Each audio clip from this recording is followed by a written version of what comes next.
চলুন চটপট করে আজকে কী কী রান্না করেছি আপনাদেরকে দেখায়। সবাইকে জানাচ্ছি গুড আফটারনুন।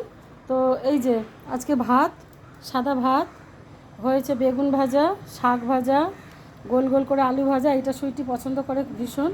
এখানে আছে মাছ ভাজা আর গাজর কুচি, আর এখানে ঢ্যাঁড়স গাজর হাবিজাবি দিয়ে সব ভাজা, অনেক রকম সবজি। আর এখানে আছে উচ্ছে ভাজা গোল গোল করে। তো এখানে আম কেটে নেওয়া হয়েছে, এই যে গরমে এখন আমাদের আমটা প্রতিদিন। আর এই যে চাটনি, যে টক দই, এখানে আছে মিষ্টি, আর এখানে আছে পায়েস। তো সুইটির জন্য আজকে জন্মদিন, এই যে পায়েস বানানো হয়েছে, এই যে পায়েস। আর এখানে আছে মেয়েরই পছন্দের মাছের কোরমা, সাদা কাতলা মাছের কোরমা বানিয়েছি আজকে। তো এই আজকের আমাদের মোটামুটি দুপুরবেলার রান্নাবান্না।